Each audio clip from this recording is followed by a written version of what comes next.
Mesdames et messieurs, bonsoir. Merci de votre fidélité à la télévision nationale. Bienvenue dans cette édition.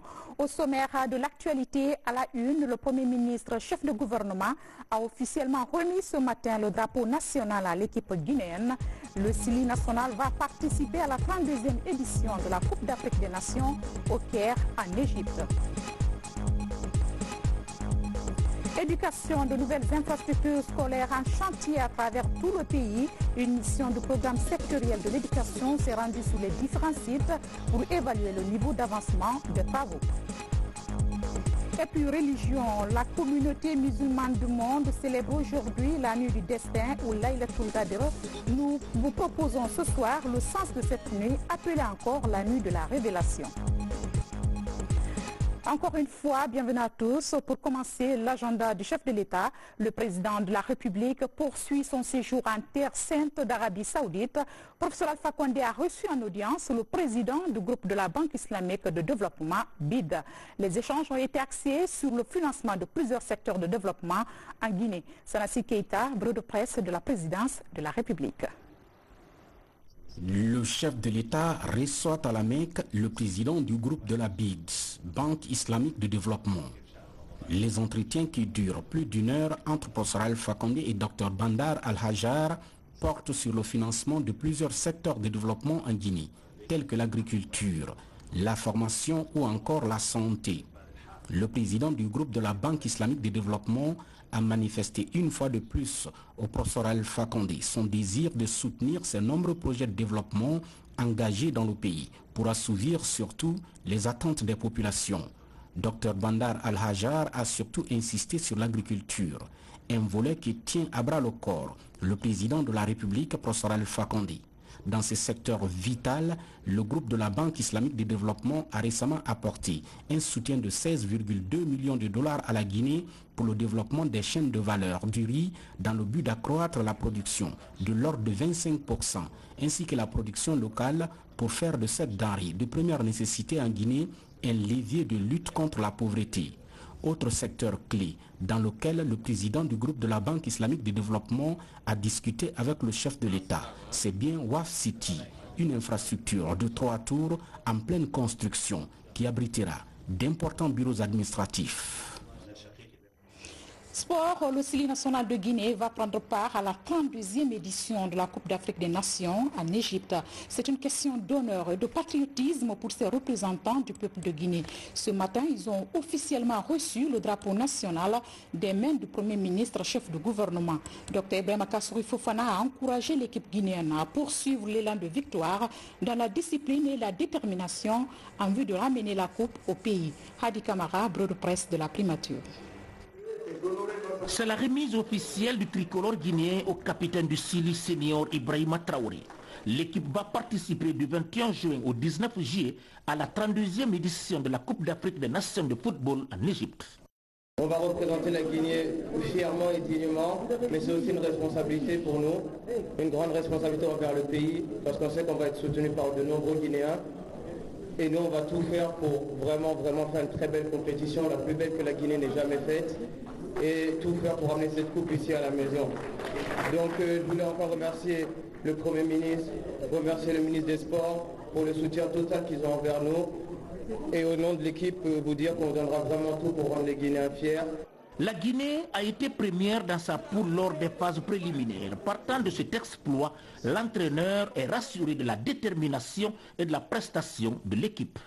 Si je parle de mes joueurs, à part leur talent, à part la technique, on a fait une sélection avec des joueurs qui sont le cœur pour jouer pour leur pays. On a fait une sélection qui veut se donner à fond, qui sont fiers de porter leur maillot guinéen et qui vont noyer le maillot jusqu'au bout. En plus de ça, ce sont des gladiateurs. Ce sont des gladiateurs qui vont faire le combat à chaque jour, à chaque semaine, jusqu'au bout, jusqu'à la fin. Moi, je peux le dire, gladiateurs, nous sommes prêts? Oui. Nous sommes prêts? Oui. C'est la 12e participation de la Guinée à la Coupe d'Afrique des Nations de football. Alors, la CAN Égypte 2019 verra une artillerie lourde de footballeurs guinéens capables de soulever la coupe le 19 juillet au pays des pharaons. Il est important de rappeler que le Sili, dans sa campagne des éliminatoires, n'a perdu aucun de ses matchs. Cet exploit est à saluer. C'est pourquoi je vous encourage à redoubler d'efforts pour la défense de nos couleurs. La remise du tricolore national est un appel à votre sens et une pique de votre devoir patriotique pour la défense de l'honneur de la patrie.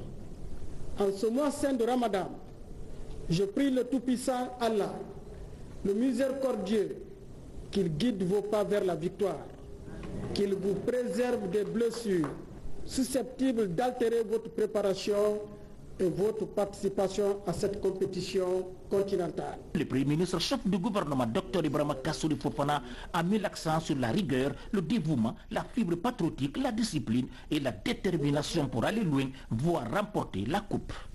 Je voudrais vous dire au nom du président de la République que la solennité conférée au présent événement est l'expression d'un espoir. Celui de tout un peuple d'accompagner ses représentants sportifs au pays des pharaons dans le but de remporter en ramenant la Dame Coupe en Guinée. En juger par la qualité du chemin parcouru pour en être là, nous pouvons espérer ou partager l'optimisme de l'entraîneur en chef pour dire qu'il n'y aura pas, il n'y a pas et il n'y aura pas de doute. La Guinée va, cette équipe va pour faire remarquer au continent le retour de la Guinée sur la scène sportive africaine. Avec toutes nos prières, le peuple de Guinée très sportif vous accompagne de ses vœux pour que la présence guinéenne aux phases finales de la Coupe d'Afrique soit couronnée de succès. Après cette remise de l'étendard, les 25 joueurs et le staff technique vont se rendre à Marrakech, au royaume chérifien, par un vol spécial au compte de la deuxième phase du stage qui aura lieu du 1er au 14 juin. De là, l'équipe s'envole pour Alexandrie dans le cadre de la messe continentale de football. Et justement, comment offrir gratuitement les matchs de cette Coupe d'Afrique des Nations aux amoureux du Curon dans tout le pays? Une mission du ministère de l'Information et de la Communication s'attelle sur le terrain. Cette mission est dans la région de Bokeh. Elle doit étudier la mise en place des fence zones afin de permettre aux jeunes de suivre la CAN sur place. Le projet est expliqué aux compagnies minières évoluant dans la région. Reportage signé Mohamed Saliouba. Alors que la télévision nationale s'apprête à offrir la Coupe d'Afrique des Nations aux téléspectateurs, la mission du département de l'information et de la communication est dans la région de Bokeh pour la mise en œuvre du projet d'aménagement des fan zones. La cité minière de Kamsar est la première étape de cette tournée. Ici, le projet est soumis aux compagnies minières évoluant dans la localité comme la CBG et GAC. Dans la ville de Kamsar, il est prévu l'installation de 2 fan zones. Il s'agit d'implanter des espaces où les matchs pourront être visionnés par des milliers de personnes sur écran géant et essayer d'entretenir dans un espace de loisirs, une ambiance chaleureuse, la jeunesse de ces différentes localités et permettre aux sociétés minières qui vont accompagner ce projet de pouvoir aussi communiquer et passer des messages en termes de responsabilité sociale des entreprises auprès de ces jeunes avant, pendant et après les différentes compétitions que nous allons diffuser sur les antennes de la RTG bien sûr. Dans la sous-préfecture de Kolabouyi, la mission du département de l'information et de la communication a visité la maison des jeunes en rénovation pour abriter la fan zone de la localité. Ici, tout comme dans la commune urbaine de Boké, le projet est accueilli dans la joie. Nous avions des problèmes effectivement de matériel de visualisation. Mais si le ministre vraiment a pensé à nous pour que cette canne-là, nous la voyions de manière aussi efficace que possible, nous ne pouvons que nous en réjouir et nous le remercions très sincèrement. C'est très important quand c'est l'État guinéen lui-même qui s'occupe, au lieu de voir sur d'autres chaînes de télévision la Guinée est en train de jouer. Et si nous voyons notre équipe nationale avec notre télévision nationale, c'est une fierté nationale pour nous tous. Autre localité ciblée pour l'installation des fans jaunes, la ville de Sangaredi. Ici, la mission du ministère de l'Information et de la Communication a visité les salles devant accueillir les fans du football pour vivre les matchs de la Coupe d'Afrique des Nations. Dans la région de Boké, il est prévu la mise en place de cette fan jaune pour permettre à la jeunesse de suivre en direct la Coupe d'Afrique des Nations prévue du 21 juin au 14 juillet. Dans le pays profond, initiative présidentielle, le projet évolue à grands pas dans le domaine agricole à travers la construction des rizeries dans les zones de production. À Guéla, par exemple, une localité de Sigiri, c'est un exploit car l'usine a une capacité de transformation de 18 tonnes de riz par jour. Ibrahima Keïta, bureau de presse de la présidence de la République. À quelques 25 km de la préfecture de Sigiri, le district de Guéya, zone de production agricole par excellence, notamment du riz. Djela se distingue par ses plaines rizicoles de plusieurs milliers d'hectares qui font de ce district l'un des greniers de la préfecture de Sigiri. Malgré la volonté des paysans de cette zone, le manque de moyens de transformation du riz paddy en riz net est un véritable goulot d'étranglement. Nous allons en Beauce pour avoir du bois mort, venir faire le feu, mettre la marmite au feu, faire bouillir le matin, le mettre au soleil. Donc on est sous le soleil et le feu nous chauffe. On souffre beaucoup pour le travail du riz.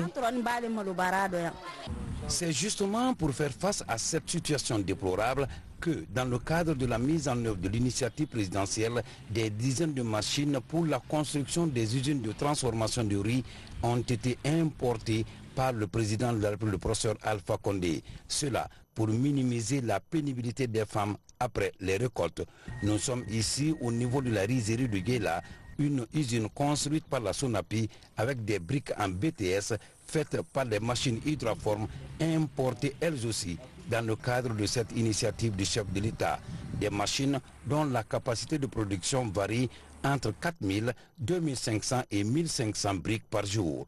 Cette rizerie ultramoderne, initiée par le président de la République, professeur Alpha Condé, a une capacité de transformation journalière de 18 tonnes de riz paddy en riz net et avec une possibilité d'emploi de 100 personnes. Pour l'implantation de cette usine, la communauté de Guéla a volontairement cédé 6 hectares dont la moitié est de nos jours valorisée.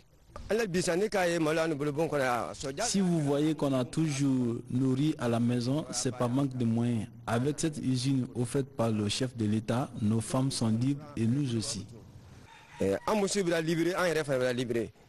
Mieux, ici à Guéla, cette initiative présidentielle, en plus de la construction de cette usine, a permis la formation de plusieurs dizaines de jeunes de la localité dans la confection des briques, mais aussi dans la construction de bâtiments avec des briques en terre stabilisées.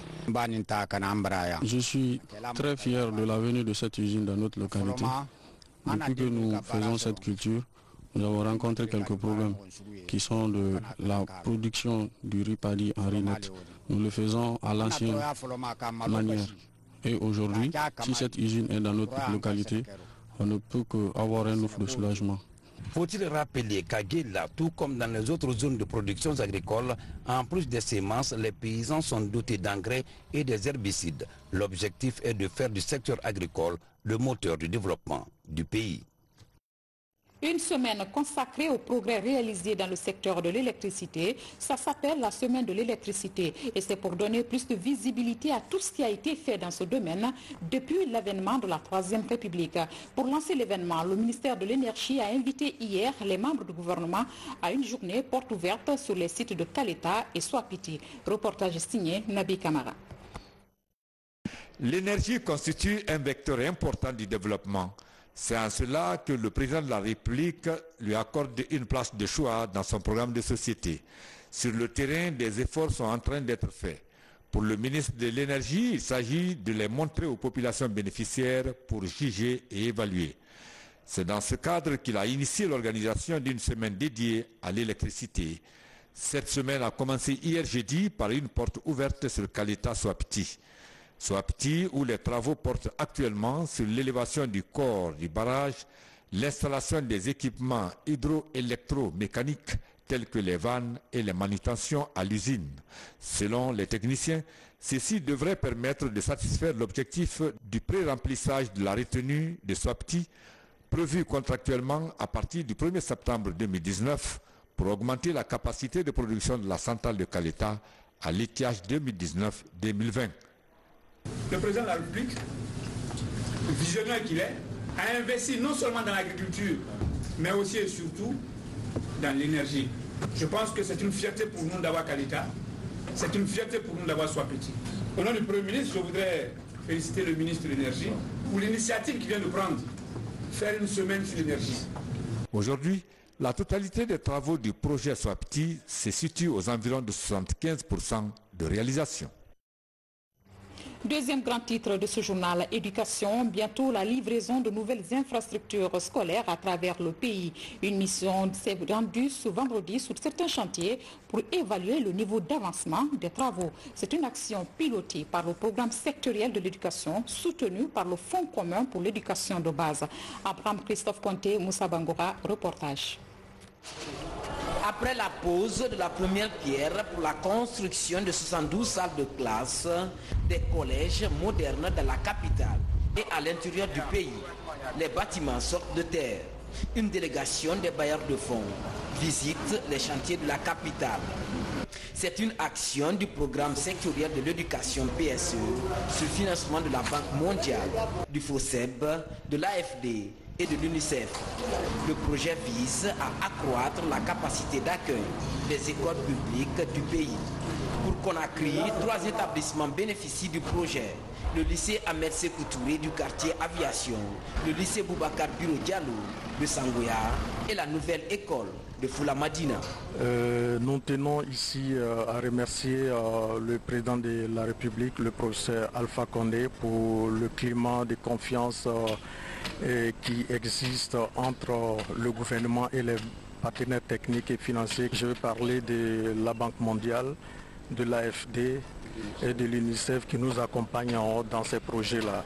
L'objectif de cette visite, c'est de nous rassurer que les travaux sont en train de se faire selon le cahier des charges et le planning à charge des entreprises. Donc, vu l'importance que nous accordons à ces travaux et vu le besoin récurrent en infrastructure, c'est important pour nous de nous rassurer que les travaux se passent bien. Avec le programme sectoriel de l'éducation, le gouvernement guinéen œuvre pour la qualification du système éducatif. Déjà, plusieurs collèges et lycées modernes sont construits à Conakry et à l'intérieur du pays. D'autres chantiers sont également en cours d'exécution pour améliorer la capacité d'accueil des établissements scolaires du pays. Par ailleurs, les étudiants de l'université Nongo Conakry se familiarisent avec les notions des obligations en droit OHADA, un module portant sur les principes de l'organisation intergouvernementale. C'est le fruit d'un partenariat entre l'Institut français de Guinée et l'UNC. Daouda Tabansilla lance en attendant Silla.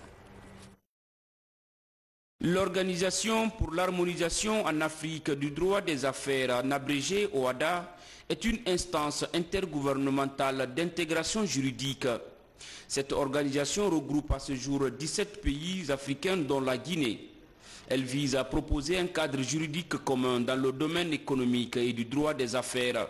Ces étudiants de l'université Nongo Conakry UNC ont bénéficié des enseignements de cette organisation autour du thème « Les droits des obligations en droit au OHADA ». La particularité de ce cours, parce que ça nous permet en tant que professionnels de savoir quels sont les aspects propres à la vente prévue par l'acte uniforme portant droit commercial général, qui est particulier par rapport à la vente qui est prévue par le droit civil. L'OHADA a été créé dans un contexte de crise économique aiguë et de chute drastique du niveau des investissements en Afrique. Pour cet expert, ces échanges sont d'une importance capitale. J'ai voulu décrire le régime juridique de ce contrat et son efficacité à pouvoir garantir une sécurité juridique des échanges. C'est venir renforcer la capacité des étudiants et aussi renouveler le partenariat qui a existé, ça fait un an maintenant, entre l'Institut français et l'UNC. C'est un partenariat qui est très fructueux dans le cadre d'échange, par exemple, des missions d'enseignement. Cette mission d'enseignement sur les droits au OHADA est le fruit d'un partenariat scellé entre cette institution et l'Institut français. Une façon pour les deux parties de renforcer la capacité d'apprentissage des étudiants. Actualité sanitaire, lutte contre la trypanosomiase ou la maladie du sommeil. Les stratégies mises en place ces 3 dernières années ont fonctionné et bien fonctionné d'ailleurs. À ce jour, la courbe de la propagation de cette maladie a drastiquement baissé dans le pays. De près de 100 malades, on se retrouve aujourd'hui à 11. Plus d'informations avec ça à Marathon. Durant le passage de la maladie à virus Ebola, la trypanosomiase humaine africaine avait elle aussi commencé à gagner du terrain dans certaines localités du littoral.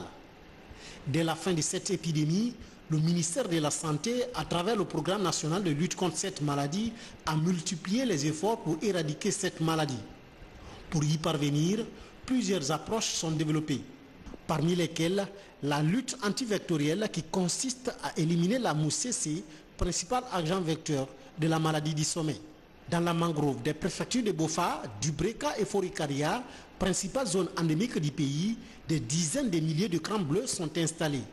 Un dispositif de capture de mouches CC. Le volet consiste à savoir où est-ce que cette population, dans leur activité, dans leur mode de vie, sont en contact avec le vecteur qui est la mouche CC. C'est pourquoi nous avons mis ce dispositif qui est un pièce biconique qui va servir à capturer les mouches. Avec l'appui des partenaires techniques et financiers, les recherches sur la maladie connaissent des avancées significatives. Le centre de recherche sur les maladies à potentiel épidémique de Dubreka est réhabilité et équipé. Dans les laboratoires, les travaux de recherche sur les nouvelles méthodes de diagnostic et de traitement de la maladie se développent. 2 nouvelles molécules sont produites et mises en expérimentation. Ça consiste à mettre en place des nouveaux traitements oraux qui vont remplacer les anciens traitements qui étaient longs avec des perfusions pendant 10 jours.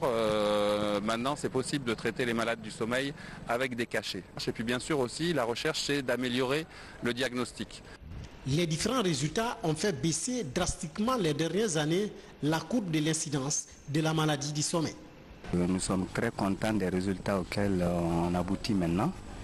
Parce que si on fait une analyse rétrospective, on constate qu'en 2016, le PNLTHA dans tout juste la zone de Bofa, nous avons visité environ 4000 personnes et nous avons dépisté plus de 75 malades. Et ensuite, en 2017, nous avons encore revisité environ 4000 personnes et là, nous avons dépisté 53 malades. Et cette année, en visitant plus de 6000 personnes, on a dépisté 11 malades. Cela signifie quoi? Ça veut simplement dire que les stratégies que nous avons adoptées, les stratégies que nous avons mises en place sont en train de donner de très bons résultats. À Koya, préfecture située entre Dubreka et Forikaria, 2 zones endémiques, les moyens de prévention sont aussi développés. Les écrans bleus sont placés et les populations, notamment les pêcheurs, sont encouragés à se faire dépister par des équipes de laborantins qui sillonnent les différents débarcadères. Objectif, élargir la ceinture de sécurité en vue de l'éliminer d'ici 2020. Pêche vers le retour du label Guinée sous les marchés européens. L'espoir est permis. 12 ans après l'interdiction d'exporter les produits halieutiques de Guinée vers l'Europe, les conditions sanitaires conventionnelles sont devenues des réalités sous la chaîne des valeurs de la pêche. C'est du moins le constat fait sur le terrain par une mission d'inspection de l'Union européenne. Compte rendu Ansman Toumani Kamara. Malgré l'abondance et la bonne qualité de ces produits halieutiques, le label Guinée est absent sur les marchés de l'Union européenne depuis 12 ans. Le non-respect des normes sanitaires conventionnelles était la principale cause de cette interdiction. On a déjà des termes de référence que l'Union européenne nous a donnés, parce que pour envoyer des produits chez eux, déjà ils ont des normes qu'il faut obligatoirement respecter. Donc tu as la formation du personnel, tu as l'hygiène du personnel et tu as la marche en avant au sein de l'entreprise. Puis il y a aussi la traçabilité qui a joué son nom, parce que ça c'était des innovations de 2006 que la Guinée ne connaissait pas, surtout les entreprises guinéennes. Bon, mais je pense que maintenant on est outillé pour démarrer normalement sans problème. Cet arrêt de l'exportation du poisson guinéen vers l'Europe a durement pesé sur la balance commerciale du pays et les acteurs de la pêche maritime. En 12 ans, les entreprises d'exportation sont passées de 6 à une seule aujourd'hui. Toutefois, ces années difficiles ont été mises à profit par les autorités de la pêche pour corriger les imperfections, avec pour mot d'ordre la salubrité sur toute la chaîne de la pêche au panier de la ménagère. Nous, nous avons déjà reçu 2 ou 3 fois les visites de l'Union européenne et chaque fois, l'Union européenne propose des améliorations et on est en train de faire toutes ces améliorations. Donc, nous pouvons dire aujourd'hui que la CIPECO est à les normes internationales comme les sociétés qui sont ailleurs pour exporter à l'Europe. Dans cette unité de traitement et d'exportation du poisson, le respect des normes sanitaires est de mise avec, pour référence, les systèmes de traçabilité. Et pour le retour du label Guinée sur le marché européen, des inspecteurs de l'UE viennent de faire le constat sur le terrain à Conakry. Ils ont noté des améliorations très significatives sur la chaîne de valeur des produits de la pêche en Guinée. Et ce communiqué du ministère de l'Hydraulique et de l'Assainissement, le ministre d'État, ministre de l'Hydraulique et de l'Assainissement, porte à la connaissance des citoyennes et citoyens de Conakry que la journée de participation citoyenne à l'assainissement de la ville de Conakry, dénommée Conakry Ville Propre, aura lieu le samedi 1er juin 2019 de 6h à 11h au titre du mois de mai 2019. Sont conviés à prendre part aux différentes activités dans les communes et quartiers respectifs toute la population, les membres du gouvernement, les ministres conseillers à la présidence de la République, les institutions républicaines, les leaders religieux et les organisations de la société civile. Par ailleurs, il est porté à la connaissance de l'ensemble des habitants de Conakry et particulièrement aux automobilistes et motocyclistes de l'interruption de la circulation et du stationnement sur la chaussée de 6h00 à 11h00. Sont exemptés de cette mesure des usagers ci-après: les ambulances, les véhicules de sécurité, les véhicules diplomatiques, ainsi que toute autre personne disposant d'une autorisation spéciale.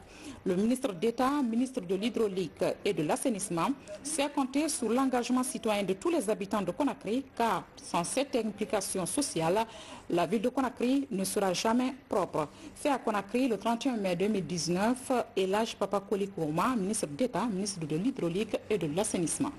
On en vient maintenant à la célébration de la Journée mondiale de l'eau. Ne laissez personne de côté, c'est le thème retenu cette année. En marge de cette célébration, une plateforme dénommée Partenariat national de l'eau de Guinée a animé une conférence débat relative à l'accès à cette denrée vitale.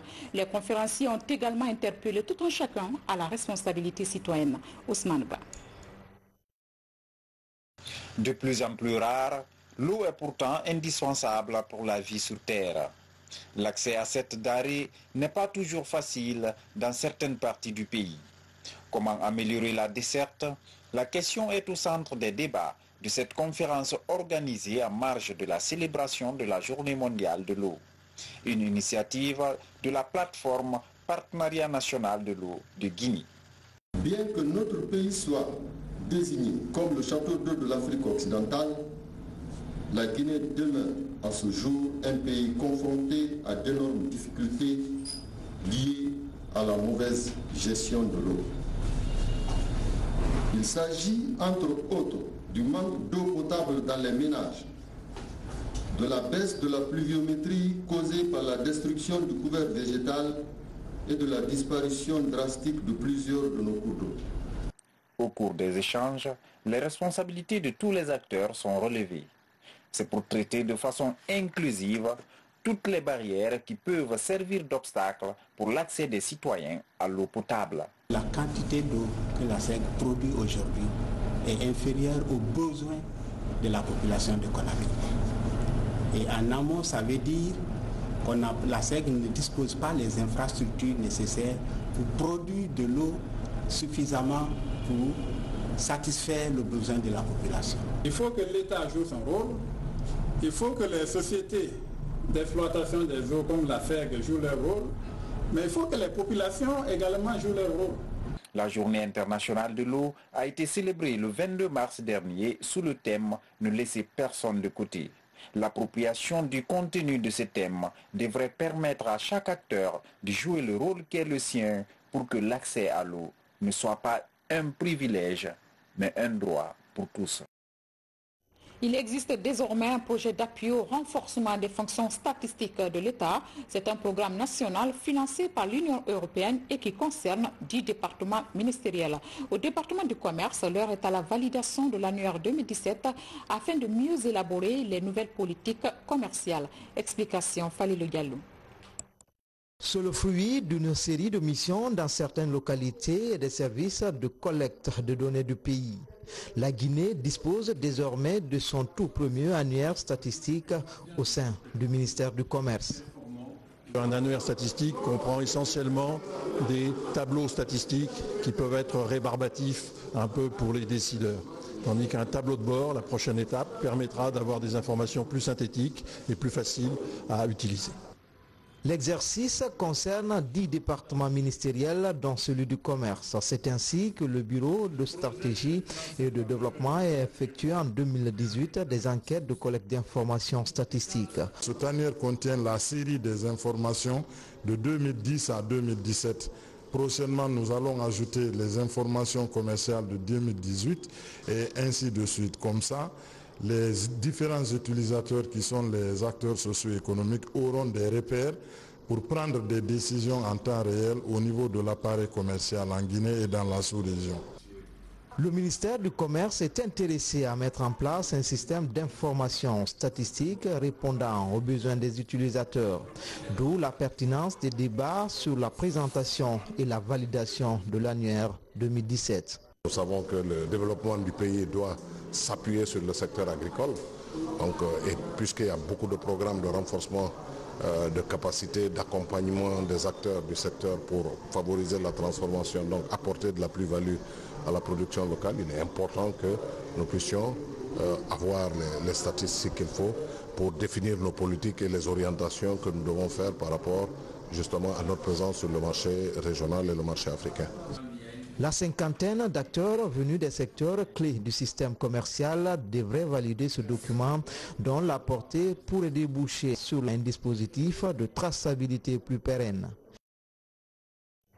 Actualité oblige, la communauté musulmane du monde célèbre aujourd'hui la nuit du destin ou Laylatul Qadr. Cette nuit de haute spiritualité se situe dans les 10 derniers jours du mois de Ramadan et selon les religieux, elle marque la révélation du Saint-Coran au prophète Mohammed, paix et salut sur lui, par l'ange Gabriel. Une nuit et ses significations avec Aboubakar Gabi. Dans la dernière décade du mois saint de Ramadan, une nuit de haute spiritualité est célébrée par la communauté musulmane.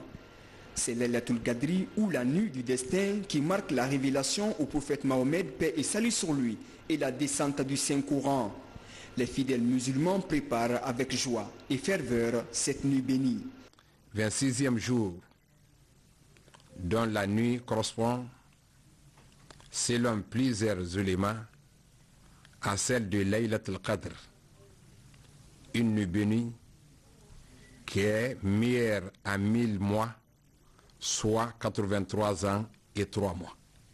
Le secrétariat général des affaires religieuses, par ma voix, lance un appel à l'ensemble de la communauté musulmane de Guinée de redoubler d'efforts en se consacrant pieusement à la prière, à la lecture du Saint-Coran et aux invocations pour soi-même, mais aussi pour la paix et la quiétude sociale de notre pays. Il est régulièrement rappelé aux fidèles que la nuit du Laylatul Qadri équivaut à 1000 mois d'adoration. Cependant, chaque musulman doit la saisir pour accomplir de nombreuses œuvres, notamment des prières, des invocations et des sacrifices. Je vous demanderai de prier pour le président de la République, professeur Alpha Condé, son gouvernement, ainsi que pour la réussite du projet de société enclenché pour le bonheur de la Guinée et les Guinéens. Laylatul Qadri est considéré par le monde musulman comme un moment propice pour se repentir. Car durant cette nuit, Dieu exauce les implorations des croyants les plus pieux et les plus dévoués. La nuit du destin est toujours célébrée dans la nuit du 26 au 27 du mois saint de Ramadan. Restons dans ce cadre religieux, les femmes leaders de Guinée ont organisé à la mosquée de Mafanko une lecture du Saint-Coran pour la paix et la cohésion sociale dans le pays. La rencontre a connu la présence de plusieurs membres du gouvernement. Compte rendu Diamokaba. Le mois de Ramadan, mois de prière par excellence. En cette période, les fidèles sont mobilisés dans les mosquées pour faire des invocations en faveur de la paix et de la cohésion sociale, comme ici à Mafanko. Cette lecture du Saint-Coran s'inscrit dans le programme des femmes leaders qui militent pour plus de partage dans un esprit de réconciliation nationale. On a choisi le jour de Laylatul Qadr pour que le Seigneur puisse répandre sa grâce sur la Guinée, pour qu'il y ait la grâce divine sur la Guinée. Donc vraiment, nous œuvrons pour la paix en tant que mère, en tant que baromètre de la société. Donc nous œuvrons pour la paix. Après la séance de lecture du Saint-Coran, les fidèles se disent déterminés pour une Guinée unie et prospère. Et le processus est soutenu par les membres du gouvernement. Le seul message que nous véhiculons aujourd'hui, c'est la paix, la consolidation de la paix. Ça, c'est gage de tout développement. Et nous sommes obligés de l'observer et de le cultiver. Car sans cette paix, le programme de société du chef de l'État ne sera jamais réalisé en Guinée. Et déjà, il y a eu un élan, il y a eu un départ très promoteur et nous souhaitons le Tout-Puissant que cette paix soit consolidée et que tous les Guinéens le cultivent dans leurs différentes familles. Cette rencontre des femmes leaders de Guinée se veut un cadre d'échange et de dialogue pour promouvoir la paix. Mesdames et messieurs, ainsi prend fin ce journal. Un grand merci à vous pour votre aimable attention. Bonne fête de Laylatul Qadr à tous les musulmans de Guinée d'ailleurs. Que Dieu nous accorde sa miséricorde et les bénéfices de cette nuit. À demain.